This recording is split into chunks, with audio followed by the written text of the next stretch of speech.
চেষ্টা করেছি, আমরা অ্যালামনাইদের কাছে গিয়েছি, যারা রিসোর্স পার্সন আছে তাদের কাছে অ্যাপ্রোচ করেছি। তো অ্যালামনাইদের মাধ্যমে আমাদের বিশ্ববিদ্যালয়ের জিমনেশিয়াম আলাদাভাবে নারীদের জন্য আলাদা একটা জিমনেশিয়াম তৈরির কাজ শেষ পর্যায়ে আজকে আমরা পরিদর্শন করে আপনাদেরকে দেখাবো।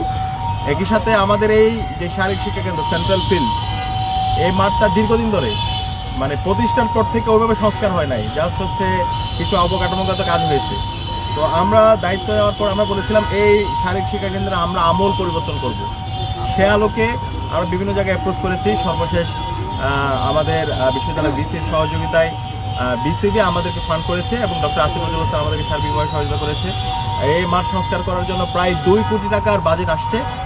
আমরা চেকও নিয়ে এসেছি এবং একটা কমিটি হয়েছে এবং খুব দ্রুত সময়ের মধ্যে পুরো মাঠ সংস্কারের জন্য কাজ শুরু হয়ে যাবে এবং এর আওতায় এই হচ্ছে বিশ্ববিদ্যালয়ের শারীরিক শিক্ষা কেন্দ্র মাঠ এটা একটা আধুনিক সেন্টার হিসাবে রূপান্তর দিতে পারবো।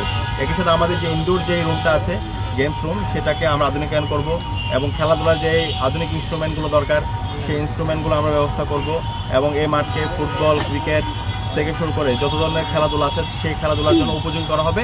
একই সাথে মাঠের নিরাপত্তা নিশ্চিত করা। আপনারা জানেন এই মাঠের মধ্যে আগে এখানে হচ্ছে মাদকের আখড়া ছিল এবং এই মাঠটা যেন আমরা নিরাপদ করতে পারি, পুরো মাঠে সিসিটিভি স্থাপন করা এবং এই যে মেডিকেল কলেজের যে গেটটা আছে এদিক দিয়ে বহিরাগতরা আসে এবং এখানে এসে বিভিন্ন ধরনের অকারেন্স তারা ঘটিয়েছিল, এটা যেন না হয়, পুরো দেওয়াল দিয়ে মাঠটাকে সুরক্ষা নিশ্চিত করা এবং যা যা করা দরকার এই সকল কাজগুলো আমরা করব।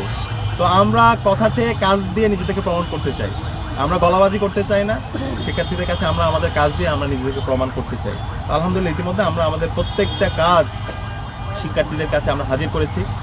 ইতিমধ্যে আমরা সেন্ট্রাল মসজিদ দেখতে পেয়েছেন, সেন্ট্রাল মসজিদে আমূল পরিবর্তন হয়েছে। 65 বছর পর এই সেন্ট্রাল মসজিদের সংস্কার হয়েছে এবং এই মসজিদটা খুব দ্রুত সময়ের মধ্যে একটা কমিউনিটি কমপ্লেক্স আমরা স্থাপন করব, যে এই মসজিদের মধ্যে নারীদের জন্য নামাজের বড় জায়গা থাকবে, ওখানে সেমিনার রুম থাকবে, ওইখানে লাইব্রেরি থাকবে, একই সাথে হচ্ছে ওইখানে গবেষণার জন্য হচ্ছে আলাদা সেন্টার থাকবে। সব আধুনিক যে মসজিদের যে প্রস্তাবনা এই সকল কিছুর বাস্তবায়ন আমরা আমাদের নতুন সেন্ট্রাল মসজিদে করব। এর বাইরে আমাদের ক্যাম্পাসের প্রত্যেকটা হলের মসজিদগুলো আমরা সংস্কার করছি, উপাসনালয়গুলো আমরা সংস্কার করছি। আমাদের বিশ্ববিদ্যালয়ের মেডিকেল সেন্টার, যেটাকে আগে নাফা সেন্টার বলা হতো, সেই মেডিকেল সেন্টারের আমূল পরিবর্তন হয়েছে।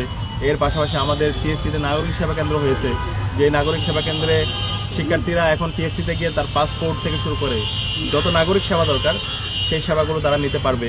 এবং সবচেয়ে বড় কাজ হচ্ছে বিশ্ববিদ্যালয়ে 2841 কোটি টাকার একটা অধিকতর উন্নয়ন প্রকল্প এসেছে, যে প্রকল্পের আওতায় ছাত্রীদের জন্য 5টা হল এবং ছাত্রদের জন্য 5টা হল, মোট 10টা হল নির্মাণ হবে এবং এই হল নির্মাণের কাজ ইতিমধ্যে ড্রাফট করার জন্য বাজেট দিয়ে দেওয়া হয়েছে এবং খুব দ্রুত সময়ের মধ্যে হল নির্মাণের কাজ শুরু হবে।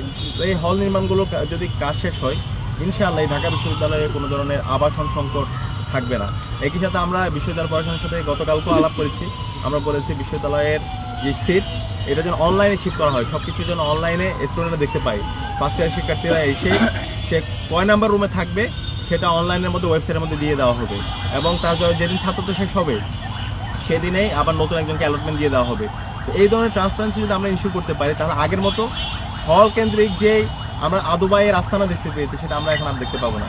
আগে দেখা গেছে আপনার হচ্ছে অনার্স মাস্টার শেষ হওয়ার পরে চাকরি না পাওয়ার আগ পর্যন্ত হলে থেকে যেত, অথবা কেউ পলিটিক্স করে সেই পলিটিক্স এবং সেই পলিটিক্স হচ্ছে শেষ পর্যন্ত সেই 7 বছর 8 বছর ধরে সে ক্যাম্পাসের মধ্যে হলের মধ্যে থেকে যেত।